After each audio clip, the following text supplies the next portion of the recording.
Hello, welcome to the Critical Obsession podcast. My name is Mirella. And I'm Zoe. And today we're going to watch and talk about episode 6 of Not Me. I can't believe it's time for episode 6 already. One of the best episodes of Not Me. Mm-hmm. I think the thing with episode 6 is, although the rest, leading up to episode 6, it was already a completely different BL from all other BLs. Mm-hmm. But episode 6 is definitely the episode that really nails the fact that you could be watching any kind of drama. The drama is heavy in episode 6. Yeah, you're really diverging from the BL path. Yeah. You'd think they'd get closer, but at this point it's like they're going in different directions and then bum. I mean, you see shades of it. There are definitely shades of it in this episode. I'm sure I'll talk about stuff that I'm as we're talking, I'm remembering happens. Mm-hmm. But like all the other episodes as well, the BL aspect of it is so, especially, well, I mean, it's heavier in the Una, Dan, Yoke storyline than it is in the main storyline, which is the Shaun White storyline. Mm-hmm. And which I guess is probably why some people struggled to see it developing, because they were focused on the drama, which is good because that's kind of what you want. I mean, that's you know what I mean? You don't want it just to be about the romance, because then, if things don't go the way you want them to, or whatever, you lose momentum with the show and stuff. And not only that, but it's just that it's not romance based. It's not the main thing in this series. No, it's not at all. I think it's not even on the second place. I think it goes the social issues, then the character development of each character, and then the love stories. Yeah. Well, the love story, especially between Shaun and White, is used to illustrate the social stuff and illustrate the character development. You know what I mean? It's to prompt it. It's almost like that's its purpose, versus the other way around. You watch some dramas where, characters have character development purely and simply to get them together, or whatever. It's almost like it's in spite of this, this is happening because, I know what I'm trying to say, but I'm not really articulating it properly. Should we go and watch part 1? Maybe my words will start making sense once I've refreshed my memory about part 1. Let's go watch part 1. I must warn everyone, I'm going to get a drink. So if you're expecting me to be normal, it's going to be worse. I'm going to make even less sense. I also have a drink, but mine is just lemonade, so... But that doesn't mean I'm going to make any sense. That usually doesn't have... The two are not mutually exclusive when it comes to me. As we know, sometimes I stumble around trying to find my point, so we'll see how we go. But let's go watch part 1. I don't even know. I had a weird week, and I feel like I have a mushy brain. Not really sure making any sense. Yeah. Friday night's a good time for a drink. So anyway. Why not make it worse? Hey! Or better, depending. Some people get really clever when they've had a drink or two. Yeah, they suddenly become more chatty and more wordy. We'll see if I am some people or not. All right then, let's go. All right, let's go. I love this part so much. Oh my goodness. This is the best part of the episode, Zoe. The best part of the episode. I will argue that. Okay. It is definitely a very good part of the episode, but I remember last podcast we talked about how I think I said I talked about how like one of my favorite scenes is in this episode. And we haven't had it yet, so that's why I would argue. But you know what's really funny? When the scene started and they like were doing the recap, and we saw like the bit that happened at the end of last week's episode where they like stuck the bag over White's head and sort of started dragging him back, and then that's where it ended. We never talked about that at all. It occurred to me that we never actually talked about. We talked about like him just getting the call and abandoning all like reason and just turning up to rescue Sean, but we never actually talked about the fact that like he was, you know, kind of, I guess, not. I used the word abducted in my notes, but he wasn't abducted because they didn't take him anywhere. But you know what I mean, like restrained. Yeah, I guess attacked, like whatever. And it's so funny to me because I'm like, we were so busy, I think, talking about the bit that led up to this and how hilarious he was. White to the rescue! And then we just started gushing about this episode, I think, and we never actually even mentioned that. I don't know what to say. It happened. It's there. Yeah. Not much to talk. Although my question is, who are these people? They know about the plan. I mean, who the hell would do something like this? Well, I assume, and like, I mean, this is one of those things like where you have to, I guess, like try and think outside the box, I guess, because I just assumed that they were like other people that Goompa knew that like also did like social justice shit, and so they were trustworthy enough to like bring into this. Because I can't assume, I mean, to me it seems weird to assume that it's just like Goompa and these like his merry band of like teenage, well not, I mean they're not teenagers, they're like young adults, but you know what I mean, like they're younger than him.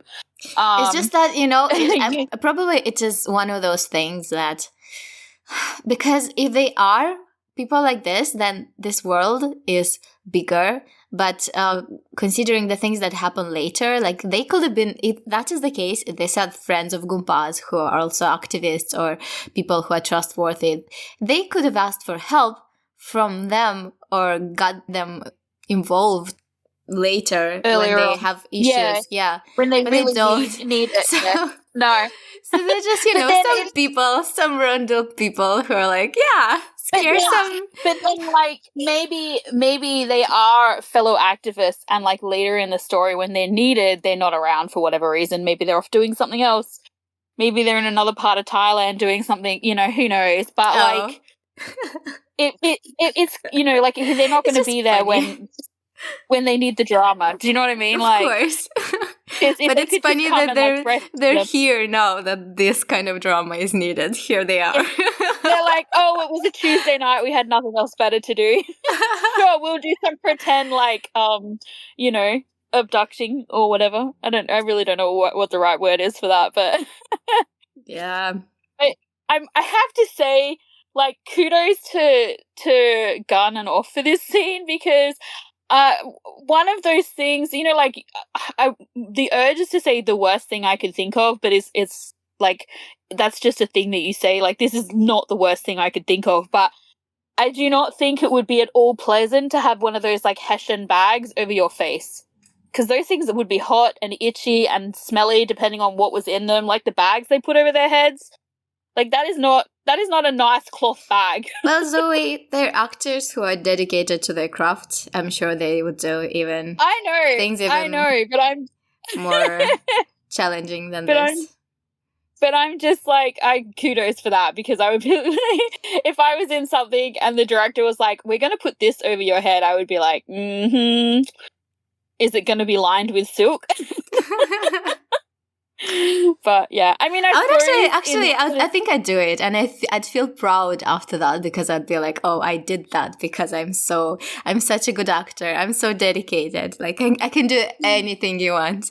You're like, I'm so badass. No, yeah. I mean, I guess it's probably one of those things. It would totally help you, like, yeah, like method acting. It would help you get into the scene, wouldn't it? Like, so it's where the discomfort would be worth the payoff. Yeah. But it's like when it's what they do here to him is so fucking mean. Like, I just need to say that. Like, I get it, but I'm also cruel. Like, it's so mean. It's cruel. Yeah. And a funny thing, especially because when they grab gun, I mean, wait, Sean shouts, "Don't touch my friend." And I'm like, are you calling him your friend right now because you're trying to appeal to his sentiment in order to push him further into this place, weird place that you're trying to test? Or was this an impulsive decision to call him a friend? Yeah, I must admit, I wondered about that too. I kind of feel like, I don't know that he would have thought about it that much to to say it in that way. Well, who I knows? kind of feel like he's instinctively maybe said it, and it's the reason why it's friend is because, like, what else could he call him? Like, they're not the strangers they were before, but they're not, like, it's the easiest term. Like, what else would you call him? Don't stop touching my fellow social activist. Doesn't really have the same ring to it. Well, he could have said, "Don't touch him." True. I mean, he also could have said, "Stop touching my snuggle buddy," but, like, that would have just, like, that would have been a completely different, eye-opening Touch event. my roommate. Yeah. Stop touching my roommate. That's right.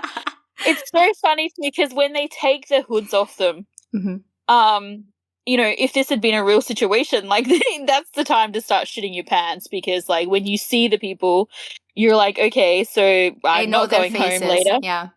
Yeah.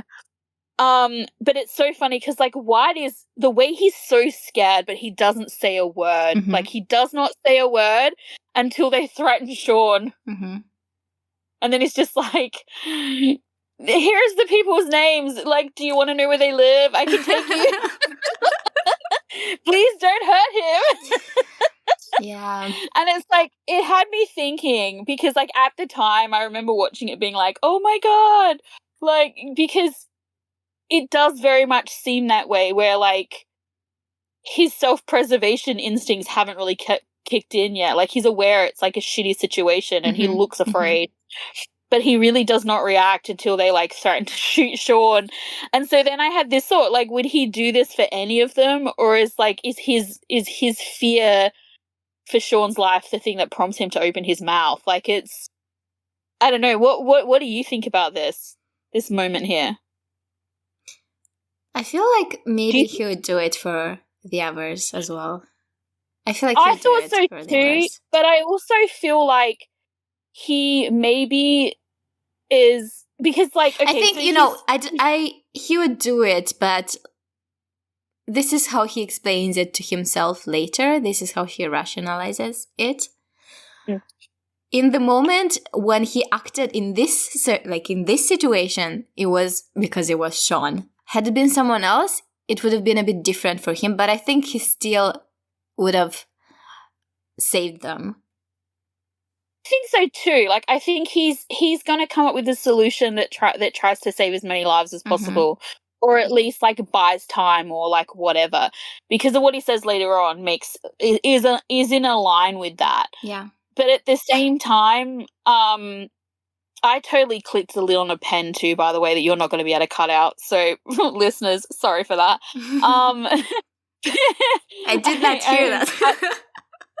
Maybe it won't come up, but it was one of those things where, like, I suddenly was playing with it and I was fiddling, and then, it snapped and it made a really loud noise. So hopefully no one heard it. But anyway, I just spent 5 minutes talking about it. Anyway, I feel like if it had been Yoke, or if it had been Graham or Goompa or whatever, he would have been emotionally enough removed from that person to maybe come up with a different plan. But just like he like ran in there blindly, like, basically screaming Sean's name. Yeah. And telling the bad guys where he was. Like, he did not stop and think and make a plan. And he's someone who, like, as we start to see, has a plan, comes up with a plan, is really good at coming up with a plan on the spot. This is what I'm saying. Now, he made this decision, and it wasn't rational. It was based on his feelings. Later, he rationalized it. Maybe if it had it been York, for example, he would have been more rational right away. He wouldn't have been as emotional. I mean, of course, he would have been emotional because it's a stressful situation. His it's fucking Yeah, horrible. yeah. But it wouldn't have been the same level. It makes me think horror. too, like if Yoke or Graham had called him, would he have called Sean and been like, something happened, like got backup instead of just going in there blindly? Yeah. So unfortunately for him, Sean was the person, which just makes it worse too, because it's like a total betrayal. Yeah. And it's like, yeah, as I said, it was one of those things I was thinking about as I was rewatching. I'm thinking I wasn't sure, but like I feel like, yeah, what you and I have just said, that feels right to me. And it's like the way he says, like, I told them to save your life, like to help, help. But have you noticed the first one who goes to him and grabs him and is really mad about the betrayal is Yok. I know, which is hilarious, funny, right? Yeah. Yes, and the acting, White's face, Gunn's face in that moment when he grabs him, struck by bewilderment and horror, is just amazing. Yeah. Yeah, well, because, obviously, yes, Gunn, brilliant acting, but also, like, from the character standpoint, like, it's such... He's not expecting it. Like, this is not at all, like, you know what I mean? Like, it's just, the whole thing is just really mean. Yeah, and Yok is so mad. And Sean just... It feels like he kind of expected it to happen because he doesn't seem as shocked. He just asks why. He's disappointed, it seems to me. He's kind of disappointed, but it was like White-proved prediction of his. Yeah. And Goomba kind of pissed me off because Goomba knows, right? So Goomba knows, like, Goomba, what you just did here is really mean. Why did he piss you off? He was quite soft, I think, with him. He was kind. No, it looks like he was sorry for him, but he just decided not to get involved. It's quite in line with what we know about him. True. His participation pissed me off is what I meant. Because he's just like, oh, and I get it. As I said, I get it. But I'm just like, why are you testing him, Goomba? You know it's not him. You know he's going to, like, react differently. Although, I suppose this is a lesson, isn't it? Because when they prompt, like, White later on, he explains why. Why he did what he did. Why it's important for them to value their lives over, like, the secrecy of their names and all the rest of it. So Goomba essentially has assisted them in learning a lesson, but also, like, getting to know each other properly as a group. I guess it's a kind of a weird, fucked up bonding exercise. Like, I don't know. I'm not really sure that I want to join his, like, boot camp for, like, social... social activism, because, like, some of it's nice and then some of it's like but yeah, yes, he was asked to do something and he did it, I guess.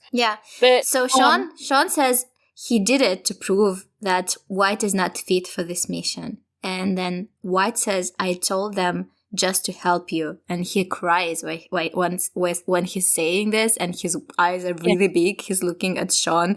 I'm blinking, and your life is worth more than you think. And Sean just cannot answer anything to this. He just keeps staring. He cannot come up with anything. He doesn't.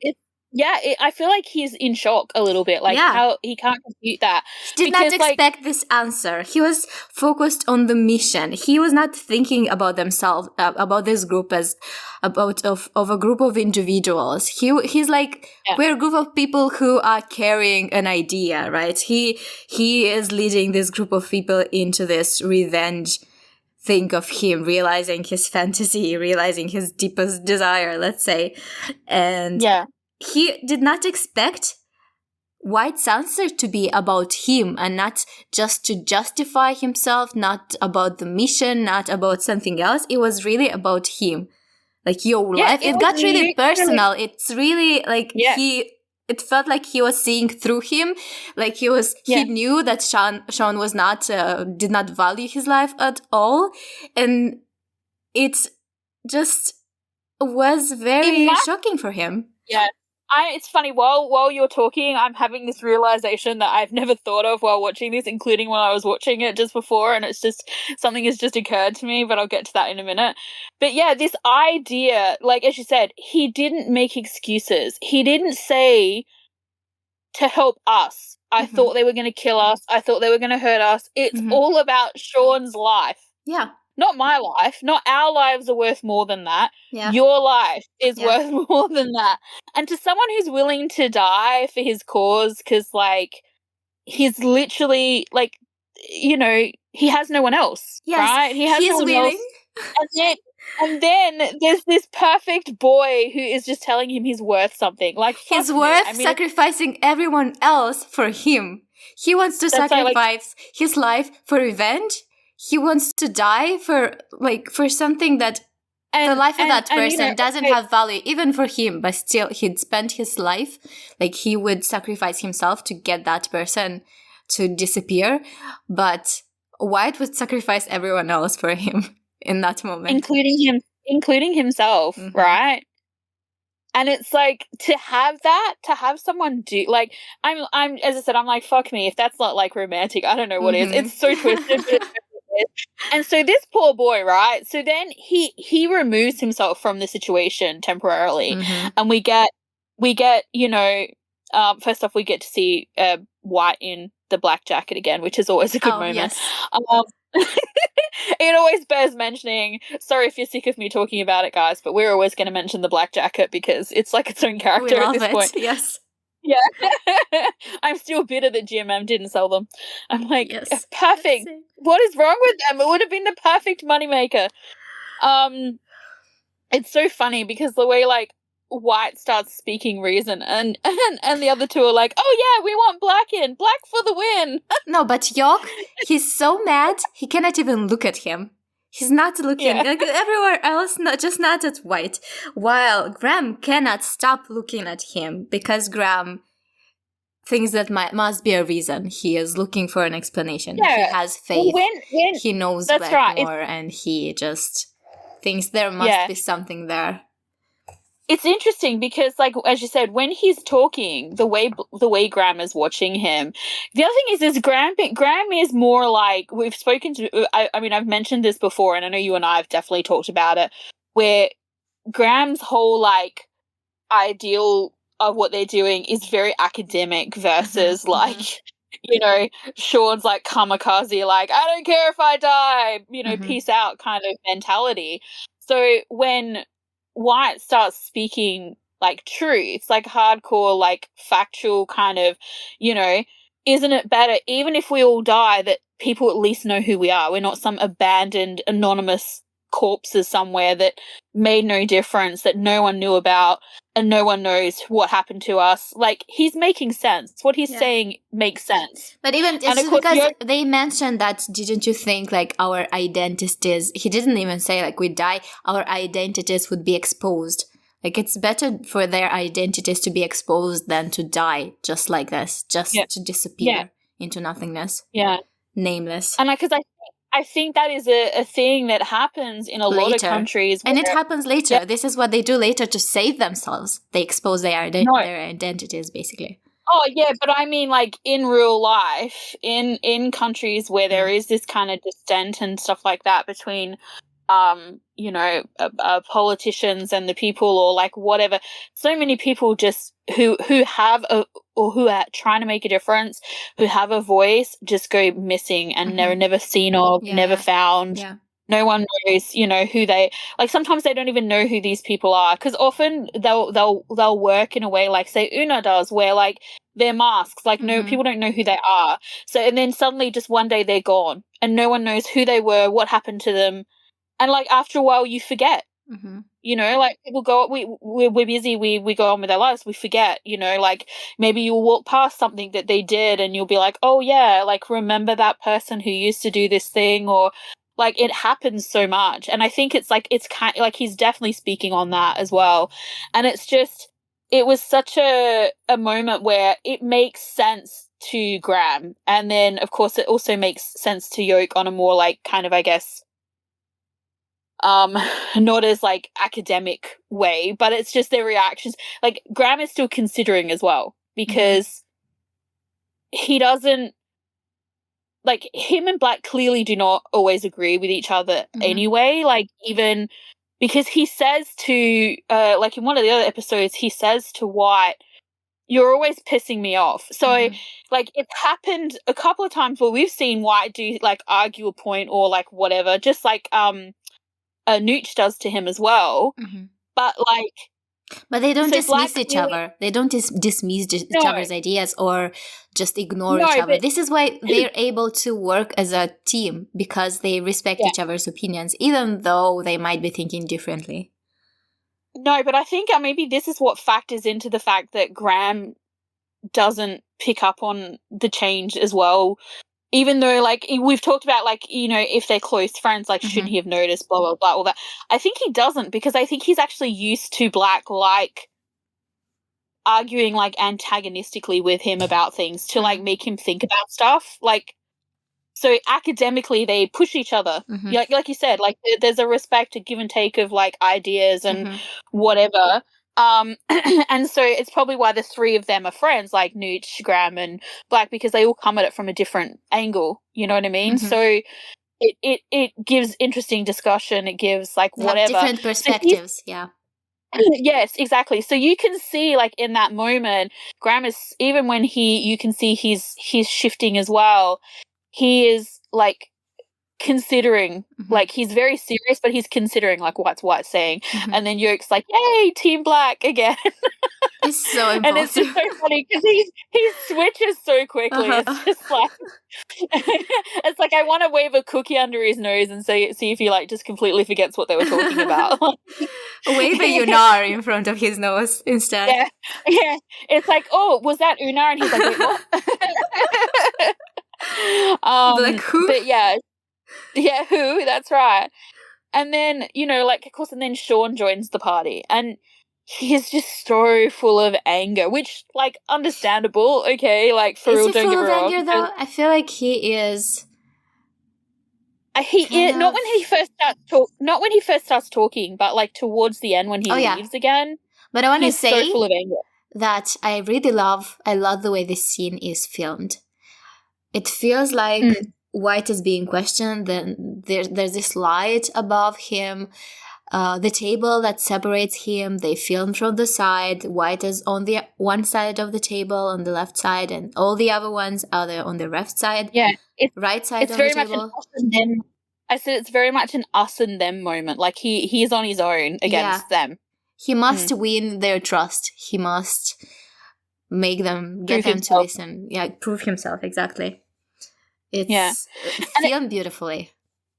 Yeah, and it's so interesting because they did this thing where they tested him, and from all of their perspectives, he failed epically. Oh, but also, you know, it feels like a scale. Like, he's on one side and all of them are on the other side. And somehow he still manages to hold the balance. Like, the weight of his ideas is good enough to balance it has more all of weight them. To it. Yeah. And it's funny that you mentioned the light, because I remember thinking as well, like, they're in darkness and he's the light. And it's very much, like, very thematic for his character and their stories. Like, this is what's happening. And he's white. His name is White. Yeah, wasn't that clever? Yeah, as I said, but, like, when Sean sort of is like, he says, like, "I don't care, I'm willing to trade my life for his," like, he's so angry there in that moment, and it's so funny. Blinded. Like, he's blinded by his pain and hate. Yeah, but he says this is his response, though, to what White said, like, earlier on, like, when White tries to say to him, your life is worth more than that. And he says this, and the way he says it as well, it's like, you can see it, once again, brilliant acting by Gunn, because you can see it on his face. Like, it scares the fuck out of White, like, what he just said. Like, what the hell, man, you know? But also, when you're an activist, it proves that Sean's idea is not good. The way he does things is not really productive productive when it comes to the ideology, because when you're an activist, it's very important that the public opinion is on your side. This is how you make things change. This is how you influence people. Well, I mean, it's a bit like what Sean says to him later, though. I don't know if you could really call in this. Not until way later in the story can you call Sean an activist. In this point in time, he is purely and simply in it for revenge. Like, he doesn't care about making the world a better place. Yeah. That is not his like his mission statement. His mission statement is Tawi must die, and if I die doing it, then the world will be a better place. It doesn't matter. As long as he's not breathing, it's all good. So, like, he's not thinking rationally, and the others are so untried. He's not seeing the bigger picture. No, and the others are so untried that they don't know any better to think outside of this, to look, as you said, at the picture and realize that they can't maintain this. Like, if they continue to do things which basically just looks like vandalism, then to the people who clean up the mess, to the people whose work is affected, to the people whose livelihood is whatever, they are going to be the villains every time. Yeah. And Tawi just end up looking like the hero over and over and over again, and nothing will change. All that will happen is that they will become criminals in the law and villains by the people, and that is not going to change anything. That is not going to invoke other people to join them or anything, know. And it's really interesting to me. What I was going to say before was that I had never really thought about overly much about the fact that Sean goes upstairs and drinks like an entire 6-pack of beer in like a very short amount of time, if we are going by the time frames, and gets drunk really, really quick. Now, no one's like told him he can't do his plan at this point. There is nothing standing in his way. He's still in charge. Like, everything is like showing up like Sean. Like, it's all good, right? Yet he goes upstairs and gets like blind-faced drunk almost. Why? Like, there's a reason for that. Like, this boy is making him question shit. This boy is making him... It's scary, I think. Suddenly, as I said, there's this person who's saying to you, no, like, you're worth something, when no one has told you you're worth anything for such a long time. No one has cared whether or not, there's no one there who is concerned if you don't come home. There's no one, who waits for you. There's no one who will put themselves in front of you. He's not had that. Even in this group, he's not had that. He had probably a bit of like, with Black, they probably had, their anger in common. He helped him focus his anger, his energy into this task of revenge, into this goal. It's like what we said before. Yeah. Like, the reason why Black doesn't like Sean is because of the things that he sees in him that reminds him of himself, like his darkness and whatever else. And so... But now, like, White is giving him this hope, this comfort, this... Like, suddenly, maybe there's something for him. Suddenly, he questions, maybe there's actually a life he can live. Maybe there's more that he can do. And now it feels like if there's a prospect of this, it means that there's something that he can lose. And that is scary. When you feel like if there's nothing you can lose, you're not even scared, right? What are you scared of losing things? Yeah, when you don't have anything, that's right. You can't be afraid to lose it. And it's also like, it's like this... what we were saying with the darkness, like, Black sees the shared darkness, but I think also that's like what Sean was getting from Black as well, was this like sameness. They had this sameness about them.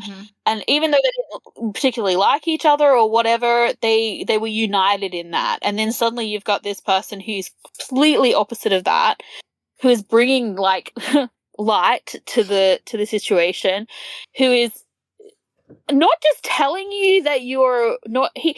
Sean... White's not just saying to Sean, you're worth something, you need to live, like, whatever. He is, as you said, like, borderline tears, like, emotionally distraught at the thought of something happening to you. Like, suddenly there's this person who is just, like, you shouldn't care about, and, like, besides, like, all the weird, antagonistic, like, history you have, there's now this person that is like, as you said, like, suddenly from nothing before from, their only companionship or whatever previously to this was that they were bonded in anger, has been abandoned by this person, so to speak. Now suddenly this person is like, I would, as you said, throw all these other people down first and myself because you're worth that. Like, he just can't deal. Like, that is way too much for him. Yeah. He has to peace out for a minute, hence the alcohol. I never really thought about it. Like, I never really thought about the fact that he did that. Like, that's why he's drinking. And it's so funny because, like, White goes up there and tries to reason with a drunk person, which is always a great idea. Well, Sean is like, why has Black changed so much? Is Black the same person? Yeah, he's like, you don't seem like the same person. I love the way the Black I used to know. I love the way White responds. He's like, times change, people change. I see the bigger picture now. I can't go back to who I was anymore. And we know he says this line much later in a scene that is one of my favorites.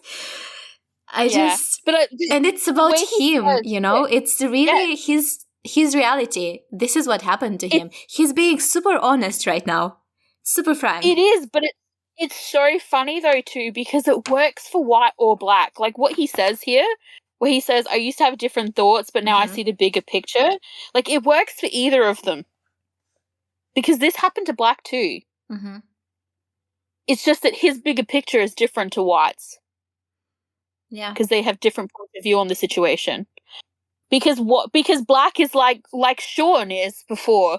Like White, Black's perspective changes later on when he realizes White's in the picture. But before that, his perspective is the same as Sean's. Like his bigger picture is like end goal only matters. No one else matters. It feels like with him, when he feels like he has something to lose, he just pushes those things away. He pushes the people that he feels he might lose away, while White clings to them.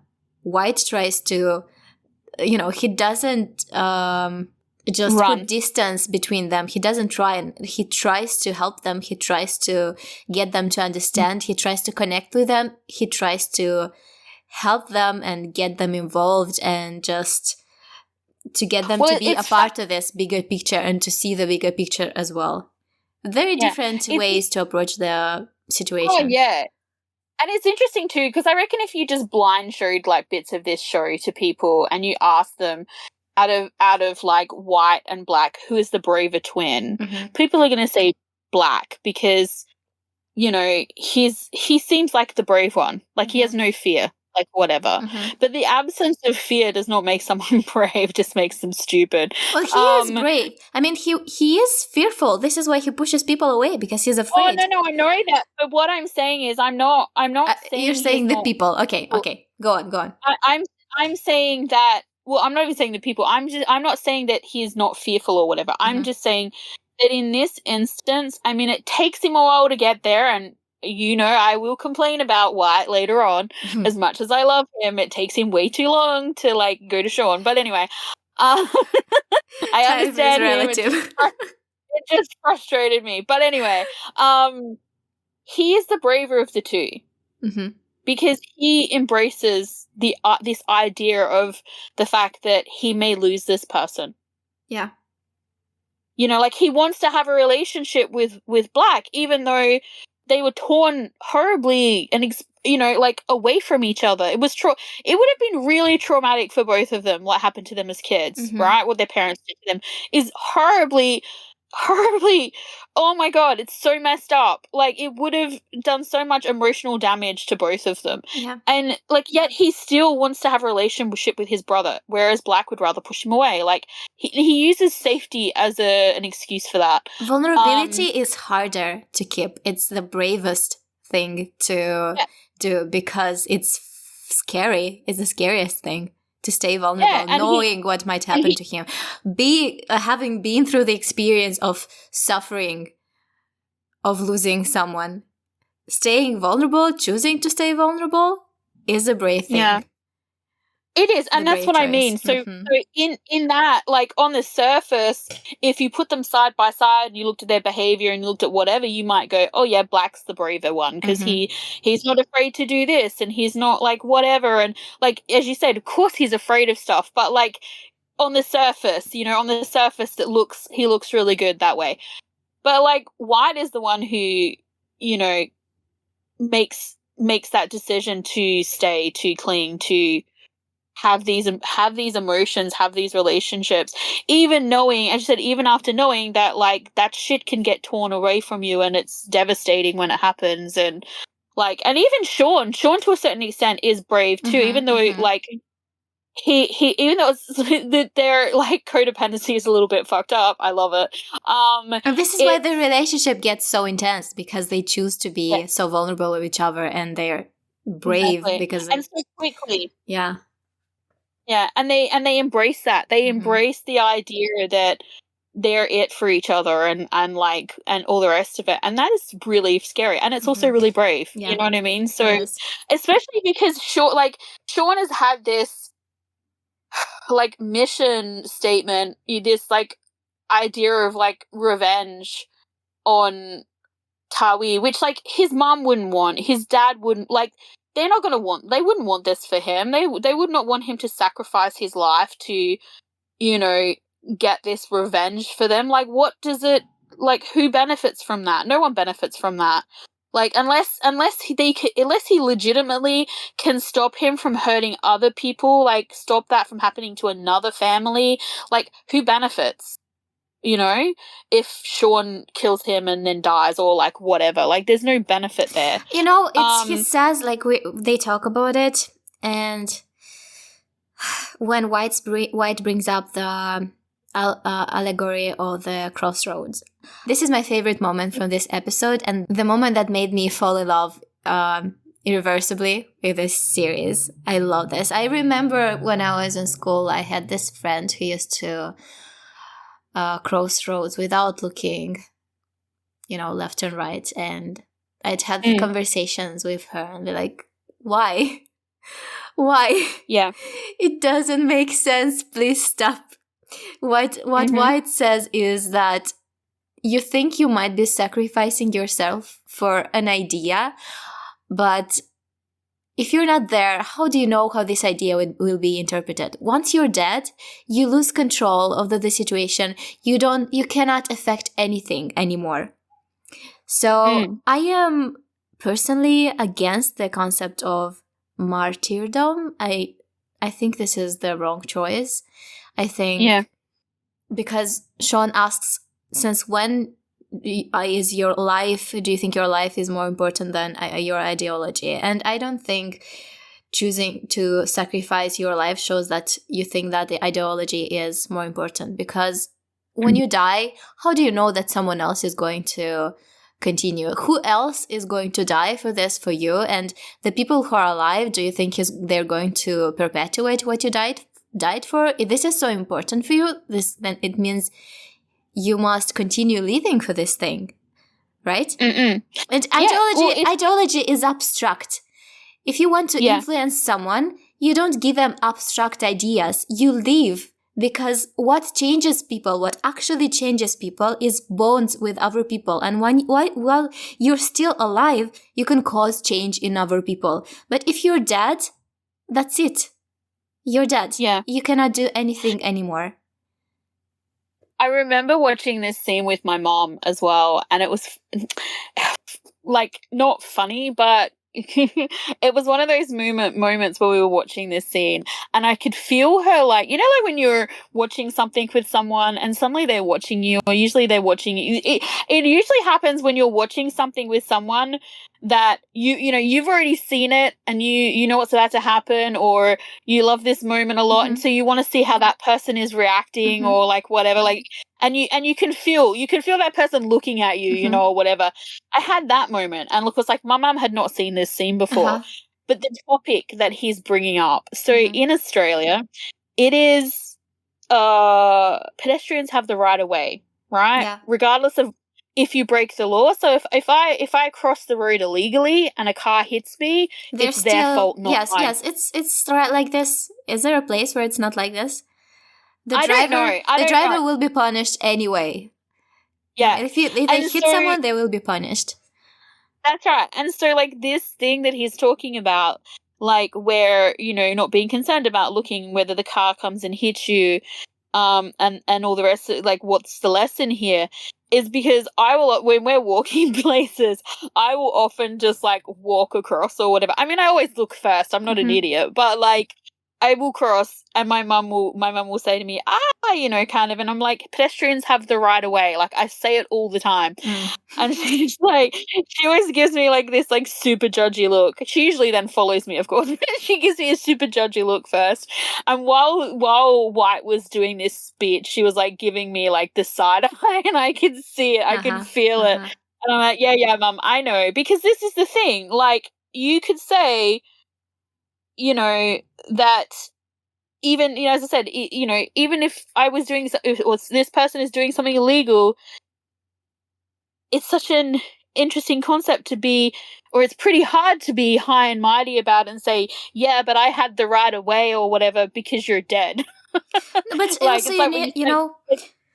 it's nobody cares. It's not that nobody cares, but that this thing of victim blaming, for example, like, imagine, I know of cases where, you know, women went outside at night, that something happened to them. And instead of being like, oh my God, this is horrible, we should change something, blah, blah, people are like, why did she go outside? What was wrong with her? Why was she alone at night? Why, blah, blah, blah, you know? And like, it's just that if something happens to you, people will be, you know, shocked for a moment, and then they will forget. Yeah. It's like you burn fast and you shine bright, but then you disappear. People forget about you. And if you want things to change, you know, something must be permanent. You must do something again and again in order to, you know, in order to change habits. Something must happen, periodically. Not periodically, but you must get people used to the idea. Like, you must tell them or make them notice something again and again and again and again. If something big happens once, like, maybe the people who are directly affected might change their beliefs or something. You carry things with you. But not the majority. Like, for example, you know, there's this movie. Have you watched Promising Young Woman? No, I don't think so. It's about a woman who, something happens to her friend, and she wants to prove something. She cannot get over it. She is traumatized. She carries blame and basically guilt, survivor's guilt. And she puts herself in dangerous situations. She's amazing. She is very smart, but she has this martyr traits. Yeah. And it doesn't really help instill change. It depends on... You know, she manages to affect the people that directly caused that thing, but she doesn't change the world. She just gets herself, you know, in trouble. Yeah. Well, it's an interesting concept as well. Like, it's funny how you said, you know, like, it's not going to change. Like, and even White says, like, he says, you know, like, besides what he's just, the story he's just told and, like, what would happen and whatever, it highlights the issues within society, you know, that the laws aren't strong enough, the traffic, you know, situation, the road wasn't good, like, whatever, like, moralistically, there's issues. And I'm reminded of something. I was out with a friend, it's probably about 13 or 14 or something like that, and I was out with a friend and her parents. And I don't really know why, but her mum and her were, like, there's, like, a section not far from where I live where there are two different, like, shopping complexes, and, you know, like, one on one side of the street, the other one on the other side of the street. And I was with her dad on one side of the street, and she and her mum had gone over the road and they were in the other shopping complex. And so I don't really know how we got split up. I can't remember. Obviously, it wasn't important, so I don't remember that part. But I was standing at the traffic lights with her dad to cross over the road to go where they were. And there was half a dozen other people standing there. There was a guy, like a young guy on a bike, probably about maybe 15 or 16 years old, bike helmet, everything, waiting for the lights to change. The lights changed so that we could walk, and he rode out into the crosswalk and got mowed down by a car. Oh. And it happened like right in front of us. And him and the bike went fly. It's something I will never forget. It's definitely, I now wait for a good several seconds before I cross at a crosswalk, which is funny because I was just talking about being a bad pedestrian before, but like it's this thing with the crosswalk is different. I don't know why. It's because of this thing that happened. Obviously, I always wait and make sure that that everyone has stopped. You know what I mean? Like no one's about to take off or like whatever. Yeah. And it's because of that. And like I remember when it happened, there was some talk about like putting in these sections where like bike riders could kind of go through, and like something like that wouldn't happen in the future. But obviously, like for whatever reason, they didn't do it, whether or not like there wasn't enough public outcry or whether or not there were no funds in the budget for that year. I don't know, but it never actually happened in that instance. And I'm not aware of another similar accident that happened at that intersection like ever again, like at least not that I'm aware of. But it was just like nothing changed, and except for the people that were there and the people who loved that person. And potentially the person who hit them, like nothing. They would have forgotten about it within probably a couple of months or whatever. Like you were saying, like it's not something that people en masse are going to remember. No one wants to think about this. It's traumatic. You don't want to. Oh, it is. No, of course, but that's right. We put these things out of our mind, or if you're not in the situation, if you're not in that moment, if you weren't there, if you're not related to the person it happened to, like whatever, you're not going to.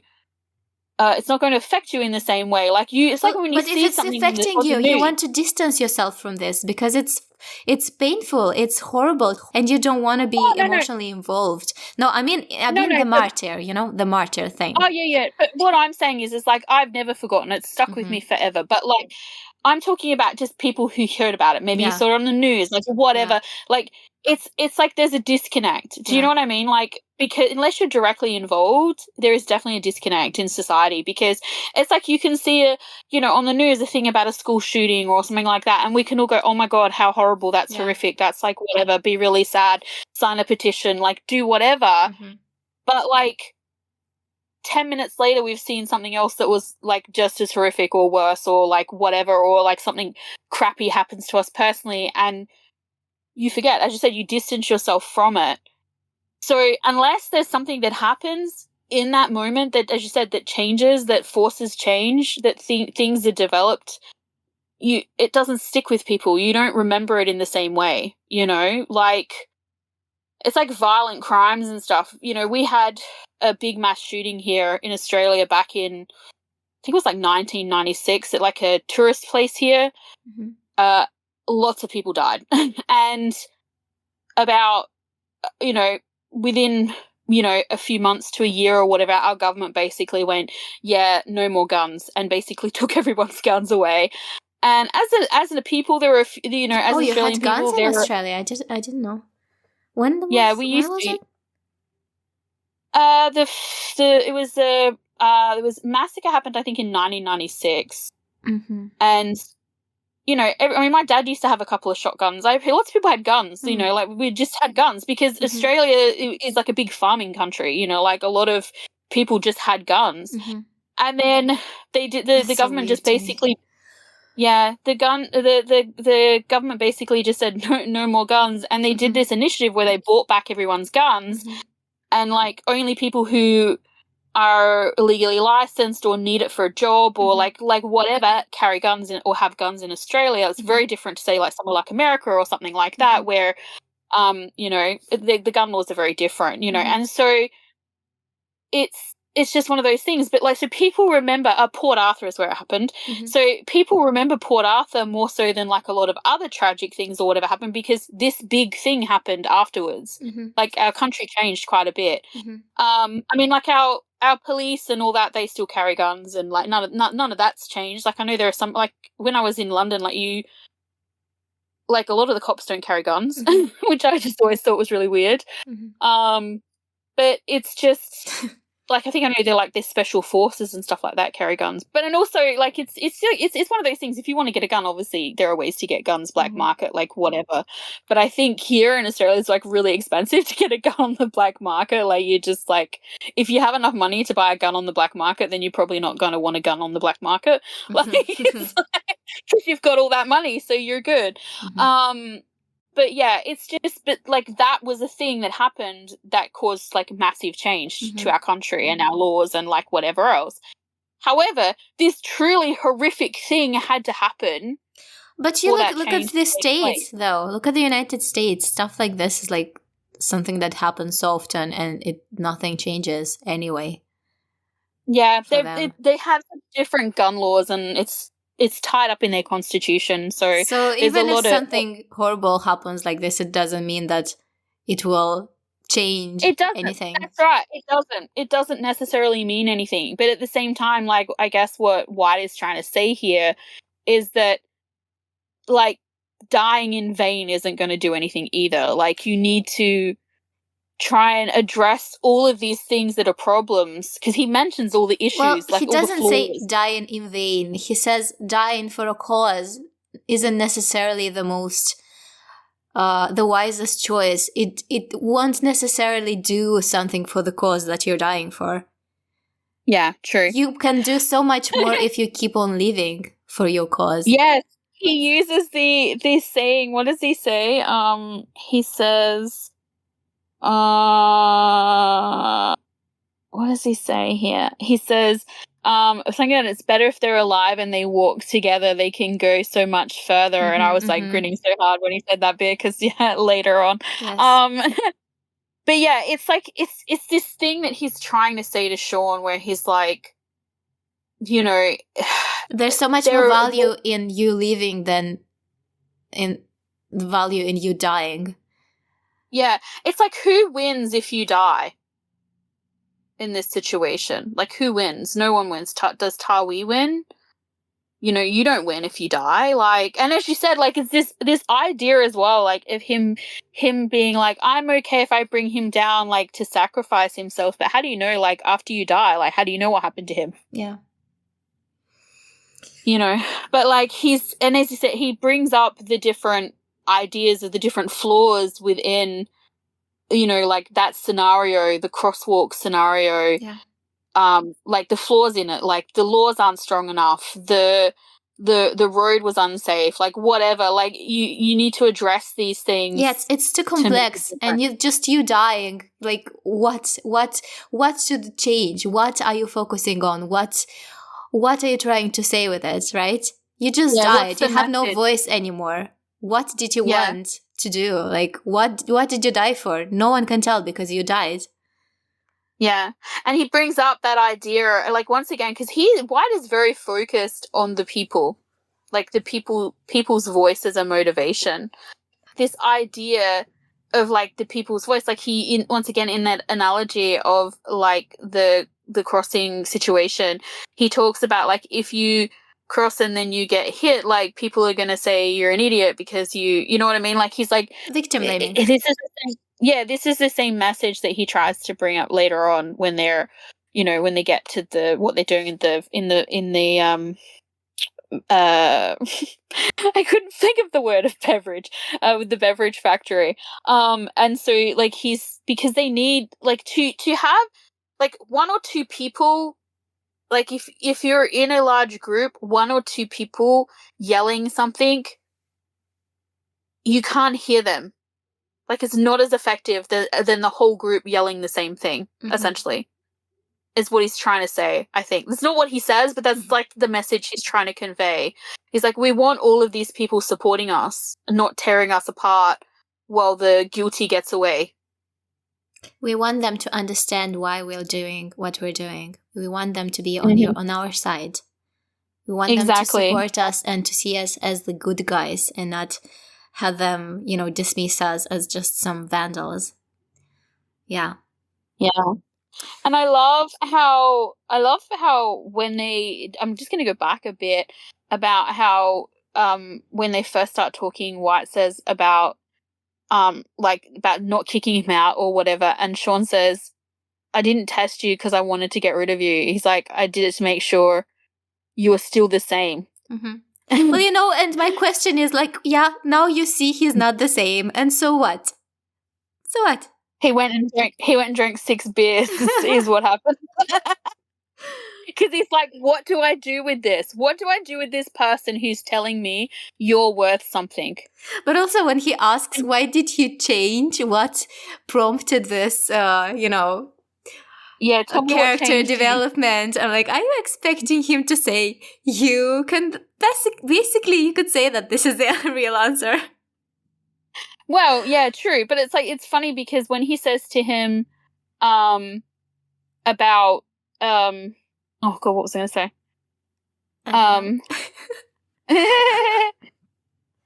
But about, what I was saying before about like him going up and having his 6 beers because there's this person who's saying you're worth something. Mm-hmm. But because there's 2 things that happened here. It's not just White saying your life is worth something. He's also, it's like what Sean is hearing is you're worth something to me. Mm-hmm. And that's even scarier. Like that's worth at least 3 beers, right? That is confusing for Sean. Yeah. It is. Like, and Sean saying, it's like he wanted to prove he did this. Like he was having a tumultuous relationship with this new Black, right? He was questioning things since episode. What was it when they had that fight? Was it last episode when they last episode, the jealousy, the pot, the simmering, and he was suspecting things, and he wanted to prove to himself that he was just being crazy, and now he proved himself that he was right, and he doesn't know what to do with this information. Exactly. And it's like the way he says to him, you don't get it. Like, you don't understand how long and how much I need this. Like he says that, how much I want this. And I love how White says to him, I'm not trying to stop you. I'm just asking you to be more careful. Like, he wants him to stay alive. Like, I want you to stay alive, Sean. Mm-hmm. And it's so funny because Sean says to him, it's not his job to make him, make sure he stays alive. Yeah. And I'm just like, oh, are you sure? I'm pretty sure he's taken that job on. Like he signed up for that job the moment he ran out of his apartment blindly into the night and straight to the warehouse and like started yelling out Sean. Like he really took that job on. Maybe even before that. Maybe he took that job when the first night when he heard Sean asking for help while he was sleeping. Yeah, I think so. I think you're right. I think he really did take it on then.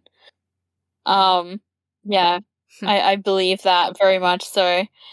And it's like the way when he says that to him and he says to him about how it's not your job and he like grabs the back of his neck. And so much physical contact initiated by Sean. I know, right? And then I like how White's like, are you listening to me? And he's like, I'm listening. And then he's like touching him and like rubbing himself all over him. Like a dog. It's just all very cute. And like, like he's just like, oh, I'm just going to do all the things I would never do when I was sober. And rubbing his cheeks. And then the other most important character in the show enters. The music. Oh, one more wine, one more whiskey. Seriously, the lines, like, I'm scared as hell because I don't know where this is going to go, and I can't help but They're promise I'll give perfect. you my all. Oh my god. But it might break me. I won't let you down, but it might break me. I'm just like, how did she find this, Pinucci? You're a legend. It is perfect. And it's really good for this scene as well. Mm-hmm. Like, it's for this episode, like, it makes this episode, like, for real. And then the way he, like, kind of just strips off and then puts him to bed, like, this, it's so funny. Like, he was probably going to go to bed when he got home anyway, because, like, he seemed really exhausted when he kind of got back to Black's place. Mm-hmm. And it's like he resigns himself to, like, he could have left, like, now. Like, he could have just gone home, but instead he's like, he's taking care of Sean. Like, he is just, Sean might need him. Yeah. It's just the whole thing. And then the music, it's so good. And it's like, oh, it's just, and, like, this thing that's happening, that this, like, you know, White bitching about how heavy he is, but then, like, taking care to, like, make sure he's covered, and, like, this intimacy that's happening, it's just, it's all so good. And it all just happened in the very first part of this episode. Like, so much happened. I love the first part. It's my favorite part. Can we rewatch it? I feel like we need to watch part 2. I feel like you can definitely rewatch it afterwards, but I feel like we need to watch part 2 first. I can rewatch it now, right? We've been through this. We talked about this. Now I can just go back and rewatch it. Yay! Because we cannot watch the next parts because we want to keep it fresh for the podcast, but we can just rewatch that. You can rewatch this scene a bunch of times now because we've seen it. We've talked about it on the podcast. Anything up to and including episode 6 is free game. It's like fair game. Like, Yes. I went back and watched the pot lid scene. It kept coming up for some reason. I don't know. You know what else keeps coming up on my suggested on YouTube is, like, the final episode of Vice Versa. I don't know why, because we're not anywhere near it, and I'm just like, go away. Every time it comes up, but it's just like, why do you keep coming up? Episode 12, part 1 of 4, like, I don't know. Anyway, that part of the episode came up the other day, and so I rewatched that, and I rewatched something else as well, but yeah, stuff that we've seen. All right, then. Let's go watch part 2. Let's go into it. Part 2. Part 2. We learn the source of Sean's anger. Yes. Mm-hmm. What's interesting is that we don't even see White waking up. He's already wide awake, basically, so maybe he wasn't even sleeping. He was just watching Sean. Yeah, watching Sean sleep. Yeah. Waiting for something to happen.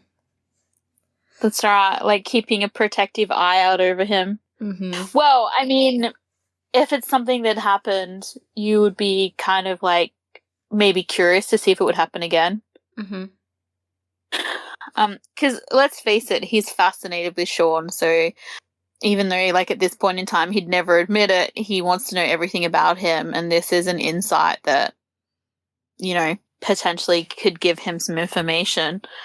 But yes, we learn from Sean's dreaming, like, what happened back then. So we get to see the start of his anger. It's so interesting, though. And look at this scene. Like, the way I suppose this is a lawyer, right? So yeah. The way he expresses himself, he's like forcing a certain idea, This is my opinion. In my opinion, the police used excessive force. Clearly, your dad, he was involved in drugs. Mm-mm. Was he involved in drugs, though? Was it what happened? I have a fairly firm theory on that in my mind when we get to that episode where you actually see that scene. Mm-hmm. I really don't think Sean's dad knew anything. I think his dad was innocent, which Pinucci would be the first person to say it's open to interpretation, or like, it's whatever you think it is, or whatever it was she said that time. But there are a couple of things that happen in the scene that we get to see that make me think that he had no idea what was going on. Yeah. And if that's the case, if that is truly what happened, then this is even more tragic than you think it is, because like as much as Sean hates Tawi and like wants revenge, a huge part of his anger is also like from his father. It's just helping to fuel his rage at Tawi. It's like his anger at his dad, his anger at society, he's just angry at everybody. But it's I mean, this idea of him being killed like by the police and now forever thought of guilty, you know, not being able to have a trial, not being able to even have the opportunity to profess innocence, you know what I mean, whether it's true or not. Like, but what I found interesting, what I was trying to say is that that's very peculiar, the way this lawyer expresses his thoughts. You know, well, I feel like the lawyers are not supposed to be like this, to force their ideas and opinions on their clients, or well, potentially not. The way I saw it, or the way it kind of came across to me, was that he was basically telling them that the case for the drugs had already been like proven, like made and proven, like whether or not that's correct. Like the police had already decided the guilt. Like this is not what he's saying. He's not saying that, you know, the case was closed, it doesn't matter. He's saying he was clearly involved with drugs. Well, he could have said, I understand that maybe that's not correct, but it doesn't really matter right now, and your best option is just to go with this. I feel like I'm not saying that he said that. What I'm saying is my interpretation of what he said is different to yours. Like, I get what you're saying, because yes, lawyers are meant to be more open. They're meant to be more supportive of whatever, especially if they're working for that person. But think about like the show that we're watching. Think about the message that the messages that were trying to be conveyed with this show and everything, and like the injustice perhaps of like certain legal systems. Maybe even maybe commentary on the fact that, you know, we already know that a huge thing of this is that there's like Sean believes that Tawi paid people off or like whatever. So there's already like that idea. So I feel like when he says, like, he's basically saying to them, we cannot win this case. Like, they shot him running away from a truck full of drugs. So as far as like the evidence seems to support that he was involved, right? He was fleeing the scene, like whatever. So he sort of says to them, like, this is not a case we can win. However, the police did use excessive force, like, so we can try it. We can try, like, and win this one. Like, he's basically saying to them, pick your battle. This one we probably most definitely will not win, but this one maybe we will. No, because, you know, the way you talk to people is important. And when you say he's clearly involved with drugs, you're telling that person that you think he's clearly involved with drugs, you know? Even though like it's not demonstrated, like no one can prove that. It was decided, and he's saying he was clearly involved with drugs. I think it matters how you speak to people. And if you had any... I'm not saying it doesn't. I'm just saying he's taking the voice of the police, of the, like, whatever, whoever is paying whoever in this situation, and saying he looks guilty. What I'm trying to say is that maybe he's also corrupt. Oh, well, it wouldn't surprise me. I also feel like you got to look at it from the point of view of, like, maybe, like, if he, perhaps, you know, we don't know. I'm assuming they didn't have a lot of money, maybe. Like, it's not hugely clear, but supposedly if his father was, like, believably taking money for drugs or whatever, they needed money, like, that's an assumption you could make. But what I'm saying is, this is probably a public defender. A lot of public defenders, like, unless they're like really idealistic still and stuff like that, they're going to come in and they're like going to be like, okay, so this is the facts, like, this is what it looks like. I feel like it's probably one of two things. As you said, he's either corrupt or he's just so overworked, underpaid, overstretched that he's like, I can't. he's like, he's already made that decision. He looks guilty. He's guilty. insensitive. We can fight this. Yeah, he's Desensitized. insensitive about it. Yeah. So I think it's like, you could read it either way. You could read that he's going, oh, like, this is a big case with a big name behind it. He fled from the scene. He's guilty. Like, there's no other outcome than he's guilty. However, he was shot in the back. Like, unarmed, shot in the back. That is something that potentially we can argue. Like, even then, though, he doesn't sound super confident about the fact that they would get anything. And obviously they don't. Obviously nothing is, Mm-hmm. like, he's forever tarnished as guilty, essentially. Anyway, the whole system let them down. Yeah. Yeah. Exactly. The law. I mean, I will have more to say when we see Unar's point of view. That would be an interesting conversation. Yeah. We're interesting to see if we think the same on that, or if whether we have different opinions. Mm-hmm. But yeah, like, there's definitely a lot more to talk about when that part comes into play. That's for sure. But yeah, I'm just like, the way this scene is. Wow, I feel like Off did such a good shot in these scenes where he's like, the scenes with his, like, this scene and the scene where he confronts Tawi, which is coming up in the future. They're scenes that just, I felt his pain, like, so much in these scenes. Mm-hmm. And then you have White speaking so softly to him. Yeah. Like, while he's trying to wake him up. It's just, And when he hugs him, he just sighs, and there's this resigned look on his face, like he's just accepting the situation for what it is. And it's like, this is what I have to deal with. Yeah. He's confused and concerned, I feel, as well. And as you said, like, this blanket acceptance. But the way that Sean unconsciously seeks him out for comfort. When he hears him call him by his name. Yeah. And he just, like, burrows into him. I'm just like, oh. And then, of course, like, they have one of the things I love about the way that their dynamic is written is really fun, because we have this, like, really serious, like, hugely kind of, like, important information's just being given to us. It's very serious. It's slightly traumatic. And then it's the next morning and it's like, we get the line, do you lack calcium? Oh, yeah.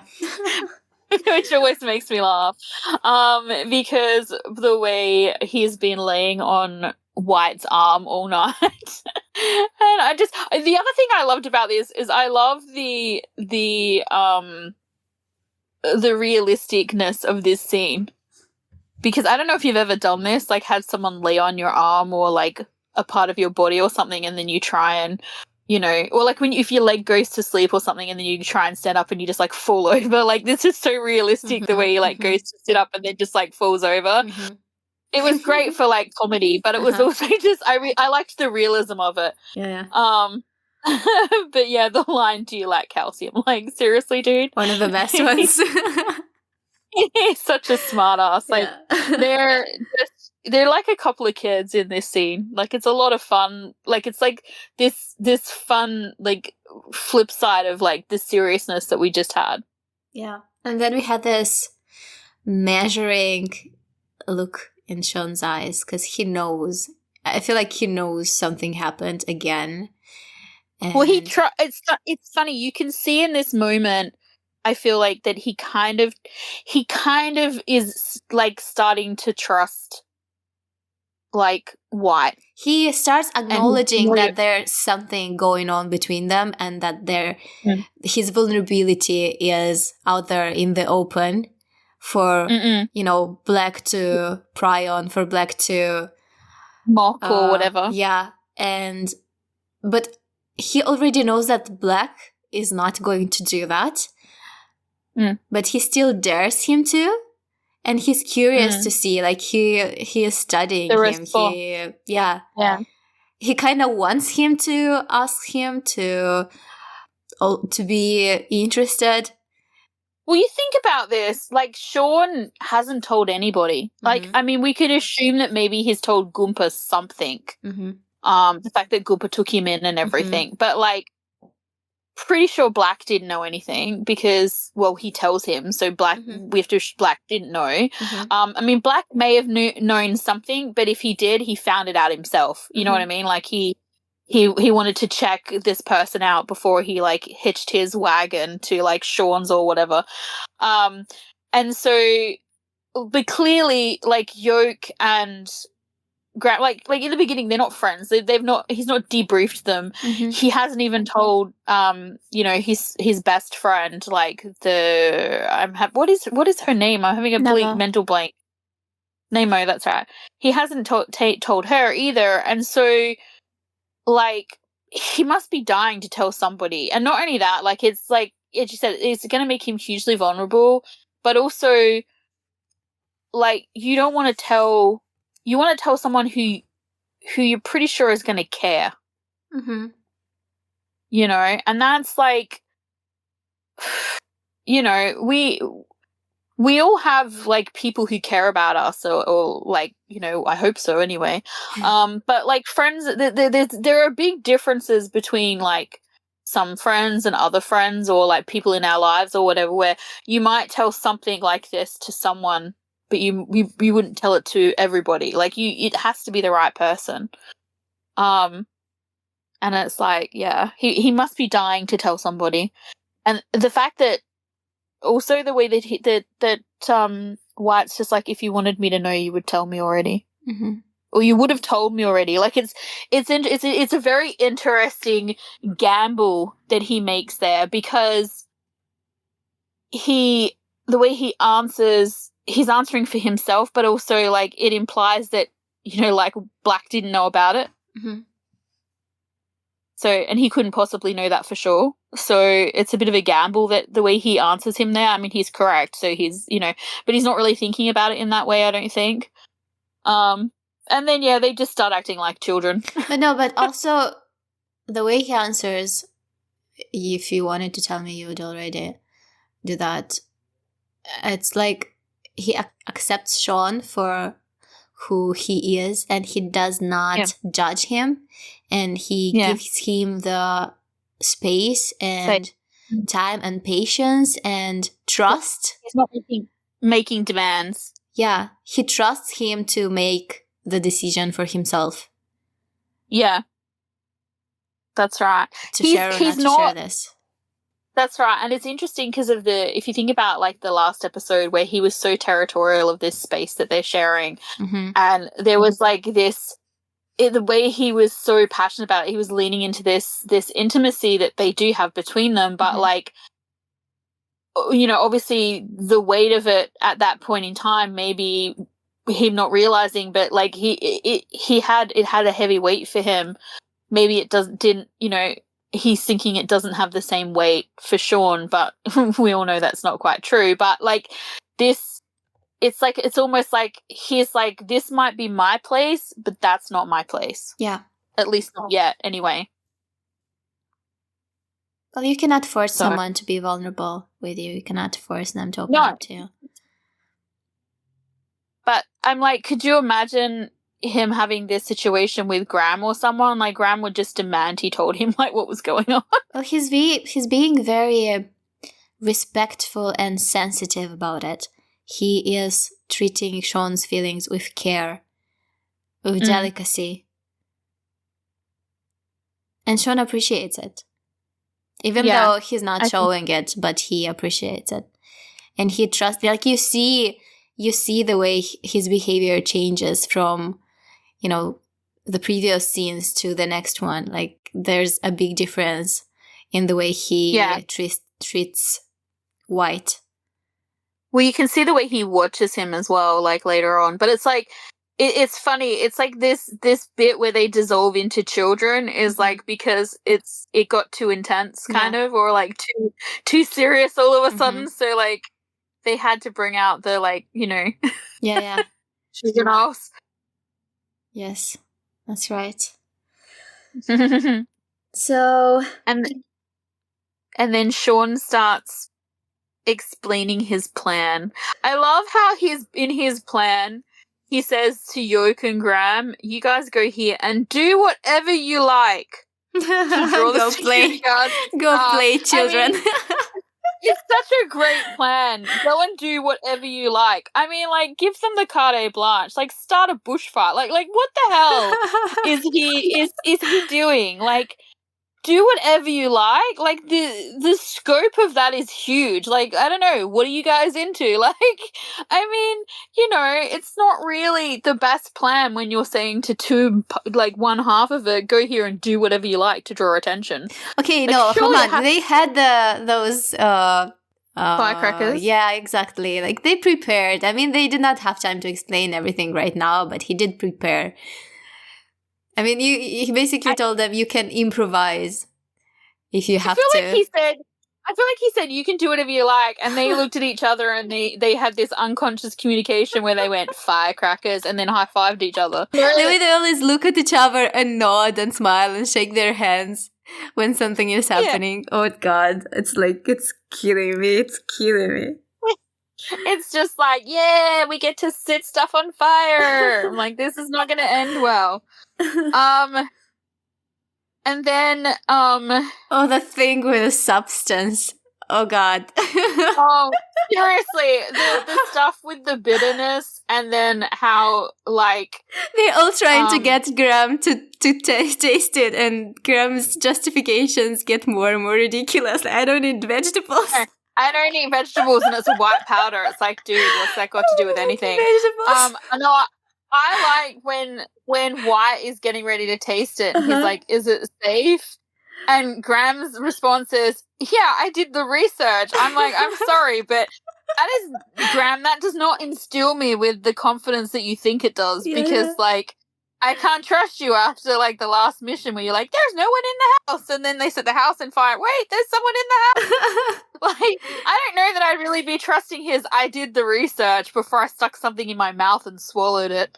Well, if they're going to do it, White is going to try it. And I like the way Sean is watching him so intently. Like, he is fascinated. He's impressed. He's obsessed. Yes. He's so impressed. Like, it's like, I don't know. It's so funny because I wrote, he looks kind of impressed. And then I was like, I don't know if that's the right word, but I'm sticking to it. Like, he just looks turned on. I don't know. Yeah, he looks kind of, I don't know, he has sort of, like, not quite a smile on his face, but there's definitely, fascination, like, interest. Some kind of, Yes, fascination, interest, impressed, like, all of those words work on different spectrums.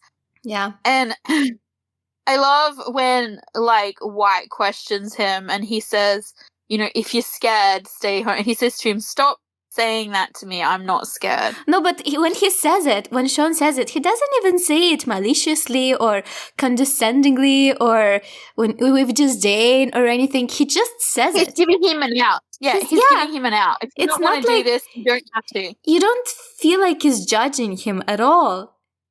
Like, he's not saying this from a bad place. He's just like, yeah, no, it's okay. He basically like, it's okay if you don't want to participate. And I like how White looks at him with this intense stare, and White is so triggered by this.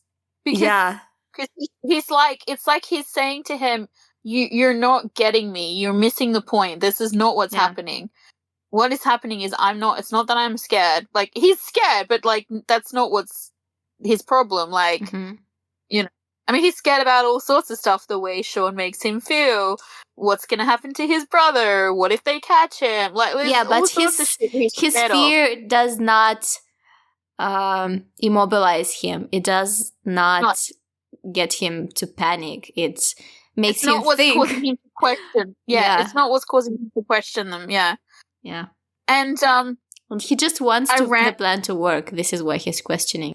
And then, of course, the way he's like, he tries it, and then he's like, it's so bitter, and they're all just like, haha, of course it is. And it's like, I would just be like, he spits it on the ground. I would have spat at one of them. It's Graham who researched it. Yeah.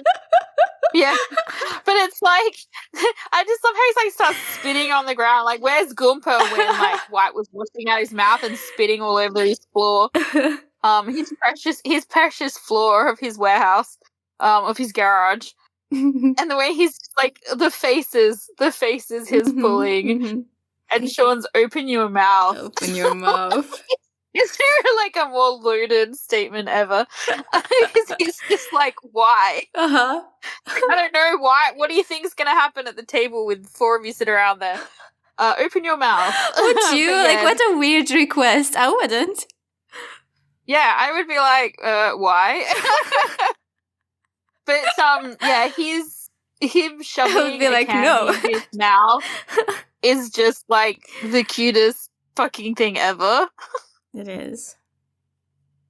But I randomly started laughing when they entered the grounds of the beverage factory because I'm pretty sure like that Yoke used one of the bags that was either over Sean or White's head the night before, like to lift the barbed wire.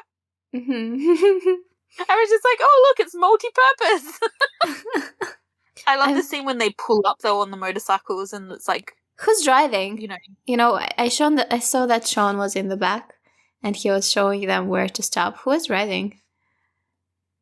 Oh, I didn't know. I did not pay attention. I did not pay attention to that.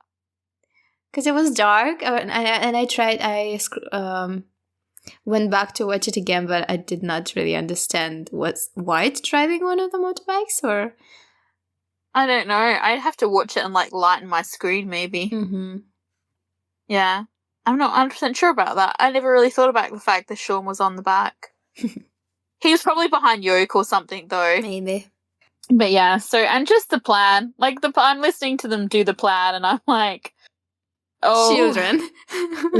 so many things can go wrong. Oh, do you know what else made me laugh as well while we were watching this bit? Like, don't get me wrong, people be saying like I laughed. I laughed because I loved it. My brain just thought it was funny, but it doesn't necessarily mean it was funny. It was all good. I loved it all, but like I was triggered by memories. The guy who plays Tawi's second in command. Yeah. I remember when he was like revealed. Like I remember on Twitter everyone was like thirsting over that guy.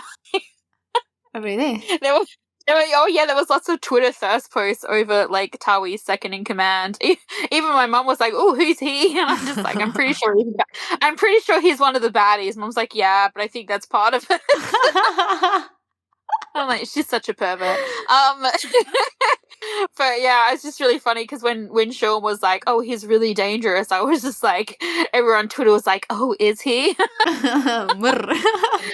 yeah, basically.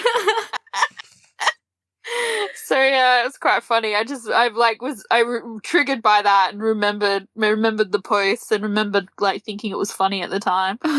But yeah. So we're about to get to the bones of the episode. Oh, now with part 3. Yeah, to your favorite part, huh? Well, there is a scene in the second half that definitely. I'm pretty sure I know what scene you're talking about. I want to know. Yeah, like when we come back, you'll have to tell me which scene you think it is. Come on, it's pretty obvious, Zoe. I don't know that. I think maybe then you're wrong if you think it's obvious. Oh, really? Yeah. Ah, interesting. Wait, are you talking about part 3 or part 4 then? Do I have to be that specific? Because there are 2 options, but they're in the one is in part 3, one is in part 4. Okay, so the part I'm referring to, I believe, and I could be wrong, but I think it's in part 3. Well, then that is obvious, because the one from part 4, I think, would be less obvious.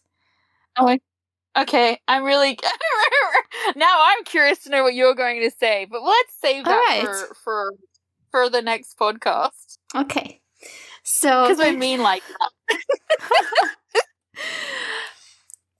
Not to me, because it's going to happen like in 20 minutes. But Don't hello, listeners. It's always being mean to you. What are you going to do? Oh my goodness, I'm not, honestly. This was all your idea, Morella, the format.